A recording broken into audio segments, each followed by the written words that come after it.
حضرت علی رضی اللہ تعالیٰ عنہ نے فرمایا، کسی انسان کو پتھر سمجھ کر ٹھوکر مت مارو، بلکہ اسے تراش کر دیکھو، شاید وہ ہیرا ہو۔ محبت میں خوبصورتی تب معنی رکھتی ہے جب آپ کا ہم سفر آپ کو دین کے قریب کر دے۔ مشکلات ہمیشہ بہترین لوگوں کے حصے میں آتی ہیں، کیونکہ وہ اس کو بہترین طریقے سے انجام دینے کی صلاحیت رکھتے ہیں۔ لوگ جتنا بھی دل دکھائیں، یہ یاد رکھا کریں کہ جب اللہ کے بندے ہمیں توڑتے ہیں تو ان کا توڑنا ہمیں اللہ سے جوڑتا ہے۔ انسان کا سکون دو جگہوں پر چھپا ہوتا ہے، غلطی ہو جائے تو سجدے میں اور گناہ ہو جائے تو توبہ میں۔ دنیا میں صرف ایک محبت ایسی ہے جس کو دیکھ کر اللہ تعالیٰ خوش ہوتا ہے، وہ بیوی کی خاوند سے اور خاوند کی بیوی سے محبت ہے۔ جو دل دوسروں کی تکلیف دیکھ کر بے چین ہو جائے تو جان لو کہ اس دل میں اللہ رہتا ہے۔ دنیا میں 1000 رشتے بناؤ، لیکن ایک رشتہ ایسا بناؤ کہ جب ہزاروں آپ کے خلاف ہوں، وہ ایک آپ کے ساتھ ہو۔ جب تم پر کوئی مشکل آ جائے تو کسی کا احسان نہ لو، کیونکہ مصیبت 4 دن کی ہوتی ہے اور احسان زندگی بھر کا ہوتا ہے۔ اگر تم چاہتے ہو کہ سکون تمہارے قریب ہو جائے تو تم اللہ کے قریب ہو جاؤ اور توکل رکھو، تمہاری ہر مراد، ہر فریاد کا جواب ضرور آئے گا۔ لوگوں سے ڈرنا چھوڑ دو، کیونکہ رزق اور عزت کسی کے ہاتھ میں نہیں، اللہ جسے چاہے بے حساب دیتا ہے۔ وہ فرماتا ہے، تم خوشخبری کا ایک قطرہ چاہتے ہو، لیکن تمہارا رب تم پر خوشخبریوں کی بارش برسانا چاہتا ہے۔ ہر شخص کا غم اس کی ہمت کے مطابق ہوتا ہے۔ اگر نماز پڑھنے والے کو علم ہو جائے کہ کیسی رحمتوں نے اسے گھیر رکھا ہے تو وہ کبھی سجدے سے سر نہ اٹھائے۔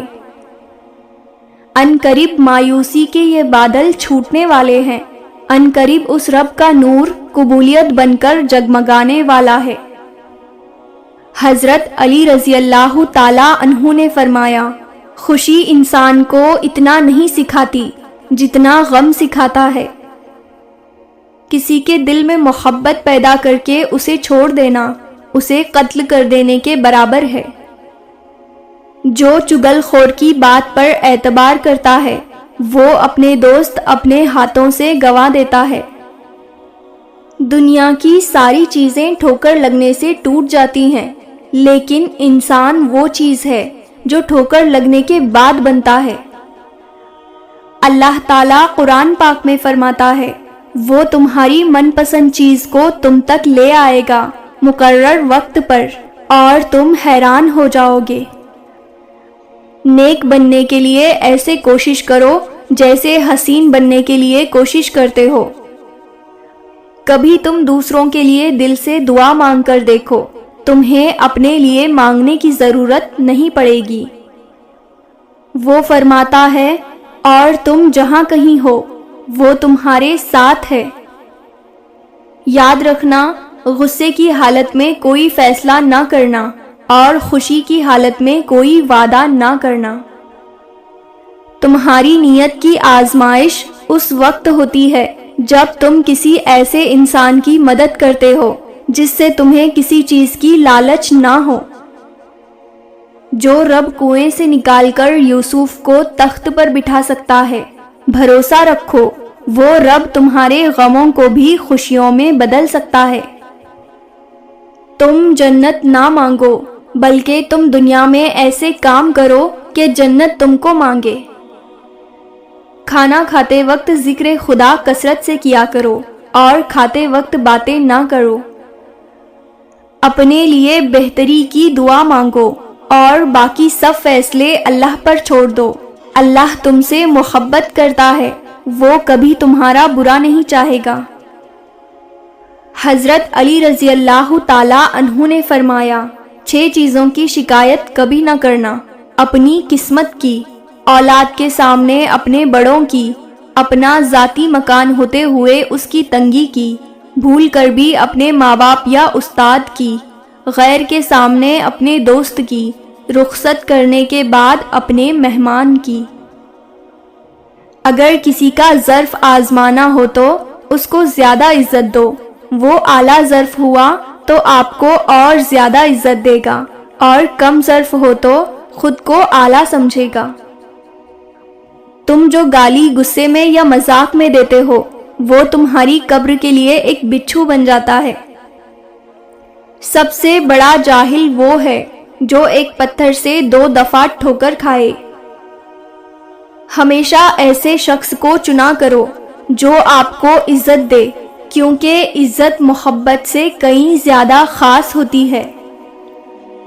قرآن پاک میں اللہ تعالیٰ ارشاد فرماتا ہے، اپنے رب کی رحمت سے مایوس تو گمراہ لوگ ہی ہوا کرتے ہیں۔